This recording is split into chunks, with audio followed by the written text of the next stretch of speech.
On le fait tous, hein, tout le temps, juger les autres. C'est instantané, c'est automatique et ça contrôle une immense partie de notre vie sociale. Mais comment ça marche au juste? Eh bien aujourd'hui, on va décortiquer ensemble le code source secret que notre cerveau utilise pour profiler absolument tout le monde. Pensez juste à la dernière personne que vous avez rencontrée. Ça a pris quoi? Quelques secondes pour vous faire une idée? C'est ça, hein? Une intuition, un feeling.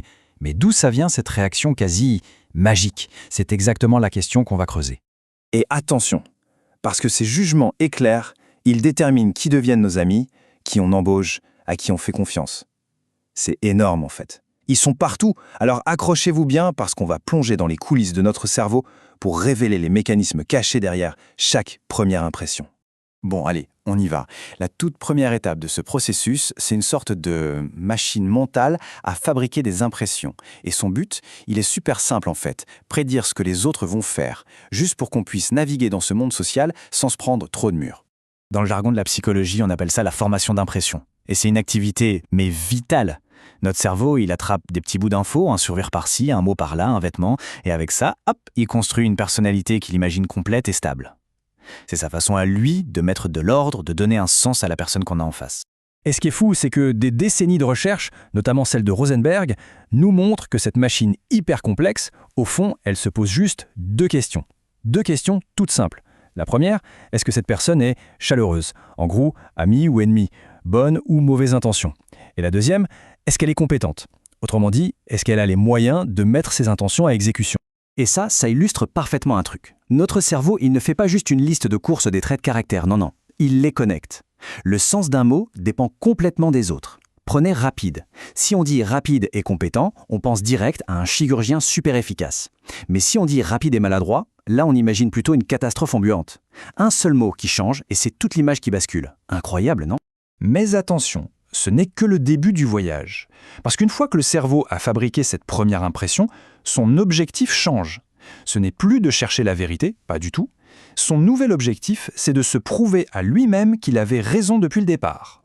Et là, on tombe sur l'un des blogs les plus célèbres de notre système d'exploitation mentale, le fameux biais de confirmation. Imaginez que notre cerveau active un filtre j'ai raison, qui ne laisse passer que les preuves qui vont dans notre sens. On devient super attentif à tout ce qui confirme notre première idée et tout le reste.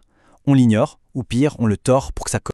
Le truc, c'est que ce biais est tellement puissant qu'il peut carrément changer la réalité. C'est ce qu'on appelle la prophétie autoréalisatrice. Regardez cet exemple. On se met en tête que son nouveau boss est intimidant. Du coup, notre cerveau se met en mode détective et ne cherche que les preuves. Un sourcil froncé, une voix un peu sèche. Résultat, on devient nerveux en sa présence.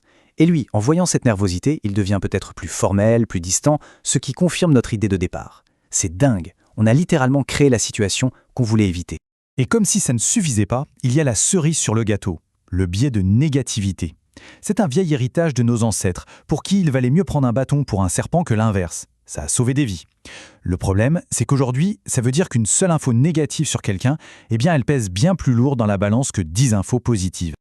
Ok, donc récapitulons. On a vu comment on se forge une impression et comment on s'y accroche comme à une bouée.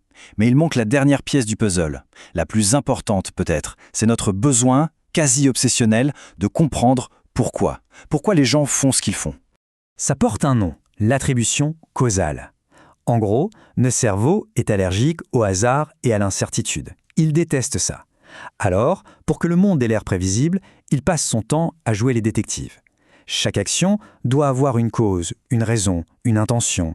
Il faut absolument trouver une explication, un coupable, n'importe quoi, mais il faut une histoire. Et en gros, il y a deux grandes boîtes pour ranger nos explications. La première, c'est la cause interne. On se dit que c'est la faute de la personne, de sa personnalité. Genre, le conducteur qui nous coupe la route, c'est un crétin. Et la deuxième, c'est la cause externe. Là, on se dit que c'est à cause de la situation. Le même conducteur, peut-être qu'il court à l'hôpital. Deux histoires, deux jugements complètement différents.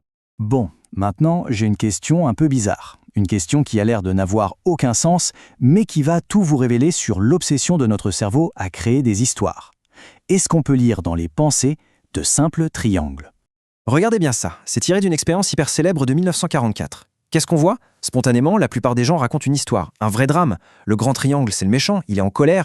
Le petit, c'est la victime, il a peur. Et le cercle, il essaie de le protéger. On y met des émotions, des intentions, tout un scénario. Et maintenant, le plot twist, le rebondissement. Il n'y a aucune histoire, zéro scénario. Les mouvements de ces formes sont à 100% aléatoires. toute l'histoire, de colère, de peur, de drame, elle a été inventée, de A à Z par notre cerveau. Ce phénomène incroyable, ça s'appelle l'inférence spontanée. Ça veut juste dire que notre machine à juger est tellement puissante, tellement automatique, qu'elle ne peut pas s'en empêcher. Elle voit du sens, des intentions et des personnalités partout, même dans des triangles qui bougent au pif sur un écran. Alors, si on résume tout ça, notre jugement social, c'est comme une pièce en 3 actes. Acte 1, on profile les gens en 1 seconde sur 2 critères, la chaleur et la compétence. Acte 2, notre cerveau met des œillères et ne cherche que les infos qui confirment son premier avis. Et acte 3, il invente des histoires pour expliquer pourquoi tout le monde fait ce qu'il fait. S'il y a une seule chose à retenir, c'est vraiment ça. Notre cerveau n'est pas un scientifique impartial qui cherche la vérité, c'est un conteur d'histoires. Un scénariste hors pair dont le seul but est de donner un sens rapide au monde qui nous entoure, même si pour ça, il doit complètement inventer le script. Et tout ça, ça nous amène à la question qui tue. Maintenant qu'on sait tout ça, qu'on sait que nos jugements sont quasi instantanés, qu'ils sont biaisés et qu'ils sont basés sur des histoires qu'on s'invente, est-ce qu'on peut encore vraiment faire confiance à cette fameuse première impression, à cette petite voix qu'on appelle l'intuition? Je vous laisse avec ça.